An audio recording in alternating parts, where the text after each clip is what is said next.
प्यारे मित्रों, नमस्कार। कपिल ज्योतिष संस्थान में आप सभी का एक बार फिर से स्वागत करता हूँ। आज आपके पास मैं एक बहुत ही खास चैप्टर और ज्ञान की बात लेकर आया हूँ। यह है मंगल के अनजाने, अनसुलझे और मंगली होने के, ना होने के महत्वपूर्ण राज। अर्थात मंगल हमारी कुंडली का इतना महत्वपूर्ण ग्रह है। कब यह बद होता है, कब यह नेक होता है, कब यह शुभ होता है, कब यह अशुभ होता है, और कौन मंगली होता है और कौन नहीं मंगली होता है।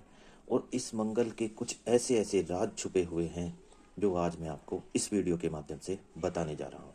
यदि वीडियो अच्छी लगे तो लाइक और सब्सक्राइब कर देना। आइए शुरू करते हैं।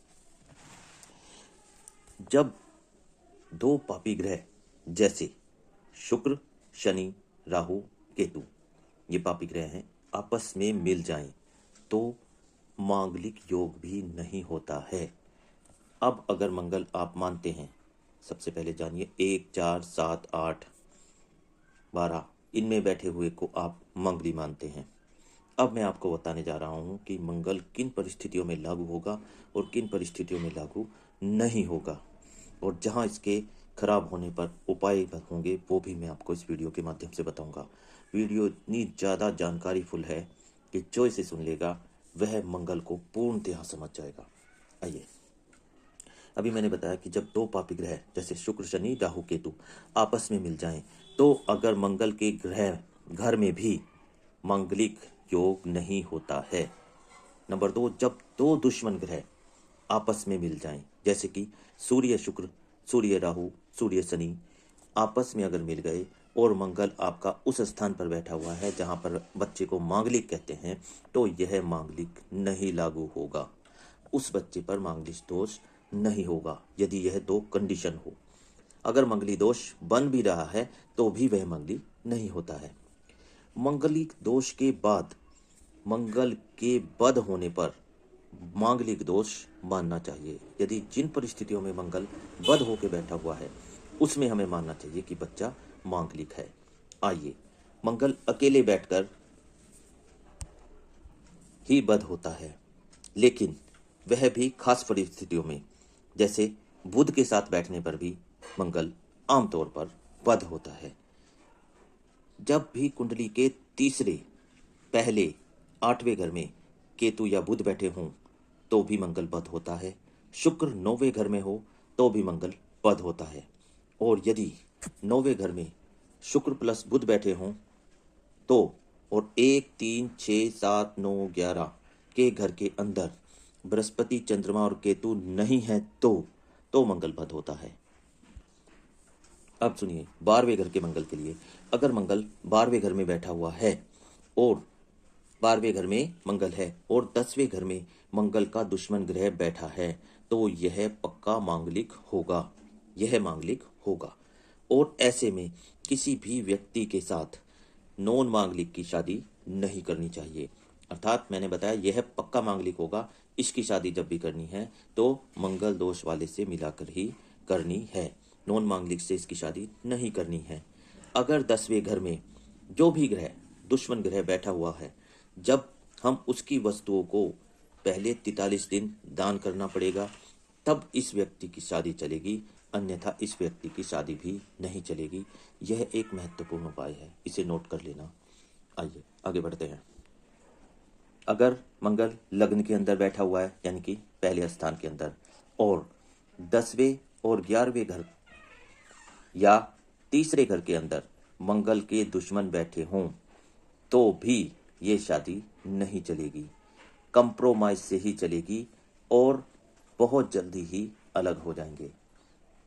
समझने वाली बात है, फिर से समझ लेना कि अगर लग्न में मंगल बैठा हुआ है और 10वें, 11वें या तीसरे घर के अंदर मंगल का दुश्मन बैठा हो तो भी ये शादी नहीं चलती है, कंप्रोमाइज से ही चलती है और बहुत जल्दी ही अलग होने के चांस रहते हैं। आइए, अगर मंगल चौथे घर में बैठा हुआ है और दूसरे और छठे घर में ग्रह हो तो भी जिंदगी बहुत मुश्किल से चलती है। लेकिन यदि चौथे में मंगल है और दूसरे के अंदर जो भी ग्रह है तो भी जिंदगी कुछ ठीक ठाक चल सकती है। इसी प्रकार चौथे में मंगल बैठा है और छठे में ग्रह है, तो भी हम कह सकते हैं कि जिंदगी चलेगी, मुश्किलों से चलेगी, लेकिन थोड़ी ठीक चलेगी। लेकिन यदि चौथे के अंदर मंगल बैठा है और दूसरे और छठे में ग्रह है, तब तो जिंदगी मुश्किलों से ही चलेगी। तो इसके लिए मंगल का उपाय करना बहुत जरूरी है। अब आते हैं, अगर सातवें घर के अंदर मंगल बैठा हुआ है, सातवें घर के अंदर अगर मंगल हो और नौवें में या पांचवें घर के अंदर मंगल के दुश्मन बैठ जाएं, तो ये मंगल के दुश्मन बैठते ही उसको, मंगल को वध कर देते हैं। या स्त्री ग्रह बैठ जाएं, जैसे कि चंद्रमा और शुक्र, तो भी अगर व्यक्ति की शादी आप करते हैं तो यह शादी नहीं चलेगी। अगर सातवें के अंदर मंगल है और पांचवें या नौवें के अंदर स्त्री ग्रह बैठ गए, जैसे कि चंद्रमा और शुक्र, तो भी शादी बहुत कम चलेगी। चलती है कंप्रोमाइज से चलेगी, वरना बीच बीच में अलग होने के चांस ही रहेंगे। इसमें 9 या 5 में से किसी भी में मंगल के जो दुश्मन ग्रह हैं, तो यह शादी बिल्कुल चलनी मुश्किल हो जाएगी। अगर नॉर्मल ग्रह हैं तो भी चल जाती है, अगर मंगल के दुश्मन ग्रह हैं तो शादी का चलना बहुत ही मुश्किल है। यह ध्यान रखना। आइए आगे बढ़ते हैं। जैसे कि मैंने बताया, सातवें घर में मंगल प्लस बुध बैठ जाए तो यह शादी चलती ही नहीं है और यह एक बुरा योग है। और अगर कहीं इसी सातवें घर में मंगल प्लस बुध प्लस शनि बैठ जाए तो यह एक बुरा ही नहीं, महाबुरा योग कहलाता है। और यह व्यक्ति एक साइको की तरीके से व्यवहार करेगा और शादी तो इसकी खुशी से किसी प्रकार से नहीं चलेगी, और ना ही शादी खुशी रहेगी और ना ही शादी चल पाएगी, क्योंकि यह व्यक्ति खुद में अपने आप में एक अपने में मगन रहने वाला साइको टाइप व्यक्ति बन जाता है। इसके लिए उपाय करना बहुत जरूरी है।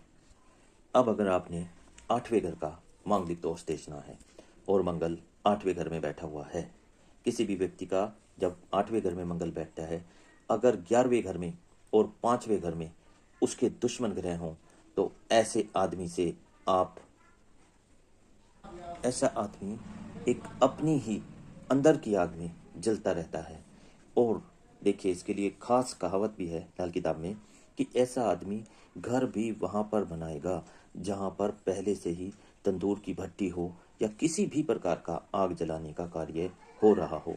यह आप कभी भी चेक कर सकते हैं। मैंने जो अभी बताया, अगर यह योग बन रहा है कि मंगल 8 में बैठा हुआ है और 11वें घर में उस और 5वें घर में उसके दुश्मन ग्रह बैठे हुए हैं, तो वह आदमी हमेशा घर वहां पर बनाएगा या वहां पर खरीदेगा जहां पर पहले से ही आग का काम होता हो, तंदूर की भट्टी हो या किसी भी प्रकार से आग जलाने का काम होता हो।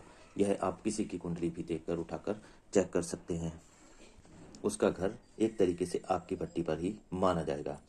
अगर आप देखें कि इसमें 11वें और 5वें घर के अंदर उपाय करने के बाद ही इस व्यक्ति की शादी चल पाएगी, अन्यथा इस व्यक्ति की शादी नहीं चलेगी।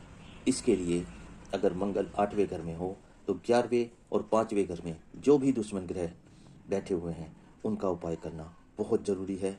अगर 11वें और 5वें घर में दुश्मन ग्रह नहीं हो तो यह शादी जरूर चलेगी और यह मंगल भी अच्छा रहता है। देखो, मैंने एक लास्ट में कितनी काम की बात बताई है कि अगर 11वें और 5वें घर में उसके दुश्मन ग्रह मंगल के नहीं बैठे हैं तो इस व्यक्ति की शादी भी चलेगी, अच्छी चलेगी, और यह मंगल भी अच्छा रहता है। अब एक योग बनता है कि जैसे 7वें घर में मंगल बैठा हुआ है तो 7वें घर का बच्चा मांगलिक कहलाता है, और इसी योग के अनुसार शनि लग्न में बैठ जाए, यानी कि पहले घर में शनि आ जाए। लेकिन शर्त यह है कि 9वें और 5वें घर में मंगल के दुश्मन ग्रह नहीं होने चाहिए। शर्त यह है कि 9वें और 5वें घर में मंगल के दुश्मन ग्रह नहीं होने चाहिए। तो ऐसे बच्चे से आप किसी भी प्रकार से अपने बच्चे की, लड़का हो लड़की हो, शादी कर सकते हैं और यह दोनों सारी उम्र खुशहाल रहेंगे और ऐसे बच्चों पर मांगलिक दोष लागू नहीं होगा जो मैंने ऊपर शर्त बताई है। अगर इसके अनुसार वह बच्चा है तो यह किसी भी प्रकार से हर प्रकार से मांगलिक दोष से मुक्त है। और इस बच्चे की शादी अगर आप मंगली लड़की से कर देते हैं, मंगली लड़के से भी कर देते हैं, तो भी कोई फर्क नहीं लगेगा और यह बच्चा आजीवन सुखी रहेगा और शादी भी अच्छी चलेगी। अब ऐसे ही पहले घर में, यदि कुंडली के पहले घर में ही मंगल या शनि बैठ जाए, पहले घर का भी बच्चा मंगल कहलाता है, मंगल या शनि बैठ जाए और तीसरे या 11वें घर में उसका दुश्मन ग्रह अगर नहीं है, तीसरे या 11वें घर में जो भी बैठा है, मंगल बैठा है तो उसके दुश्मन ग्रह, शनि बैठा है तो उसके दुश्मन ग्रह अगर नहीं है तीसरे या 11वें घर में, तो इस व्यक्ति की वाणी या कदकाठी इसमें दोष हो सकता है। लेकिन यह व्यक्ति बिल्कुल सही होगा, अच्छा आचरण करने वाला होगा, अच्छा पैसे वाला होगा, धन दौलत कमाने वाला होगा, 4 जगह अपनी बात बनाकर अपनी इज्जत को बढ़ाने वाला होगा। यह व्यक्ति बिल्कुल सही होगा, इसमें किसी प्रकार का कोई दोष लागू नहीं होता है। देखो, जैसे कि मैंने बता दिया है, मंगल के पूरे सारे घर मांगलिक होने वाले मैंने इस वीडियो के अंदर कवर कर दिए हैं। मंगल दोष तब माना जाएगा यदि मंगल बद होके बैठा हुआ है। यदि किसी व्यक्ति का मंगल अच्छा है और इन परिस्थितियों में जो कि मैंने बताई है, उन परिस्थितियों में मंगल बद नहीं हो रहा है, तो वह मांगलिक दोष से मुक्त है और उसकी शादी भी चलेगी और उसकी शादी बिना मांगलिक वाले के साथ भी चलेगी। लेकिन यदि मंगल बद हो रहा है तो उसकी शादी चलने से पहले उसका उपाय करना बहुत ज़रूरी है। तो मित्रों, आशा है मेरे द्वारा बताई गई जानकारी अगर आपको अच्छी लगी हो, वीडियो पसंद आई हो, तो लाइक सब्सक्राइब जरूर कर देना। यह मैंने मंगल का खुलकर और मांगलिक दोष पर खुलकर आपको सब कुछ राज की बात बताई है, इसको समझ लेना। यदि किसी की कुंडली में किसी भी प्रकार से कोई भी योग ऐसा बन रहा है और अगर कुछ समझ में नहीं आ रहा है तो आप मेरे से कमेंट बॉक्स में कमेंट करके पूछ सकते हैं, मैं आपको निःशुल्क सलाह दूंगा। मिलता हूँ आपसे अगली वीडियो में, तब तक के लिए नमस्कार, जय श्री राम, राधे राधे।